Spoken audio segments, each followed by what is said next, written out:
I pozdrav svima ljudi, s nama je Vule sa Kavole Gamingeta i u današnjem videu, evo me posle 2 nedelje, znači 2 nedelje lano nisam snimao klip. To je ljudi, znači živ sam ljudi, nije mi ništa, u redu sam, nema zdravstveni problem, nema ničeg. To je sve zbog jer sam ljudi bio, ja sam onako, bilo to malu pauzu sam napravio na YouTube, tako da ono.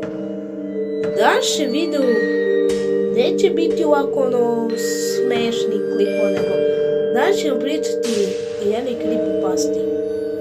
Većina vas zna ko je crtani Sunđer Boys, ko ne zna. Pa, u današnjem videu pričamo o izgubljenoj epizodu Lignjoslovljivo samoubistvo. Tako da, hajmo da krenemo.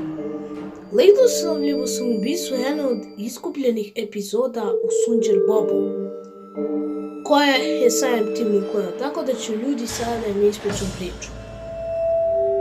Nakon toga ljudi zapravo su trebali, to je developeri Sunđer Boba, su zapravo trebali da emituju novu epizodu koja se zove Strah od Kebine pljeskavice. Pa kada su dobili disk sa tome, disk uopšte nije bio vezan za tu epizodu, nego je pisalo Lignjoslovljivo samoubistvo. Prvo su oni to pomislili kao, ba čekaj, to je kao šala, možda je to neka šala, neki prank i sve to. Nakon toga, ja ću ljudi da vam odedam, znači, na neki video, da će malo da se čuje tako. Smanjit ću zvuk. Znači, vidite ljudi, kao što vidite, epizoda počinje normalno, znači, kao svaka obična epizoda. Ovdje možemo vidjeti, znači, to je, epizoda počinje tako što Lignjoslav svira klarinet vežbajući za svoj koncert. I onda on otvara prozor i ljuti se jer su tu ispod Sunđer Bob i Patrik. I Lignjoslav se ljuti na njih zato što... I onda se ljuti na njih zato što je...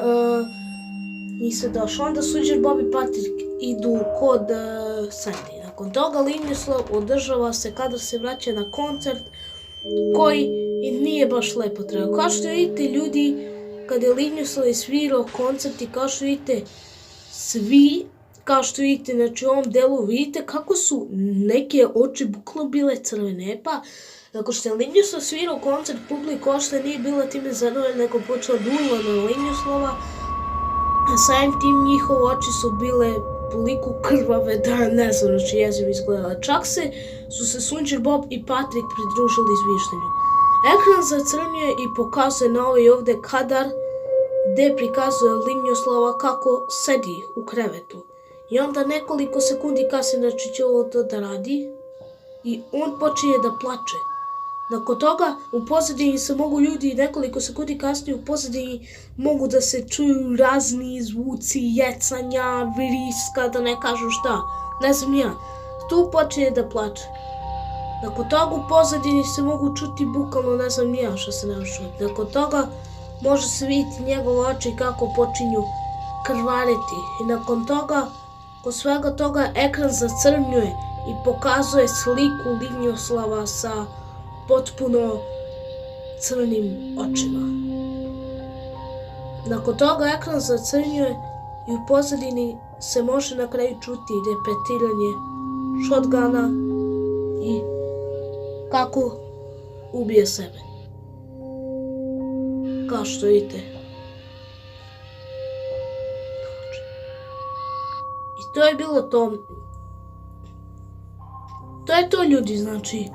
To vam je ljudi ovaj ovdje klip koji pokazuje da je za to Lignjoslovljivo samoubistvo. Pre samom klipu koliko...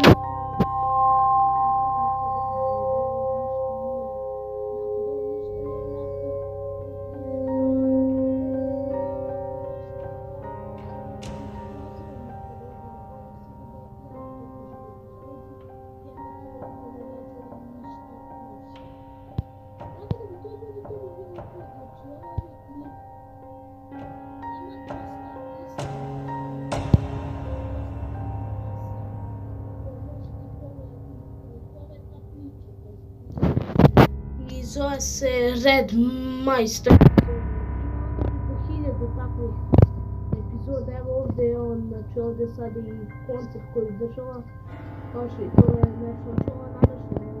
Ovo je nešto počeo svira. Vidite ljudi oči. Vidite ljudi njihove oči. Suđi Bob i Patrick su se pridružili tom zviženju. Vidite znači.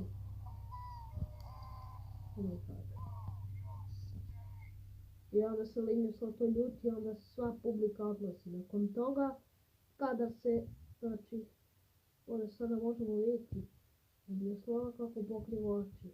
I kad se Sindri može vidjeti Linusov u krevetu. Nakon toga mogu se čuti ti zvukovi jeca i svega toga. Nakon toga, to će se upati. To je bilo to ljudi što se tiče ovog klipa, to je to sa mom mišljenju i ukoliko se sviđa klip, bacite like, subscribe i mi se vidimo sljedećeg klipa.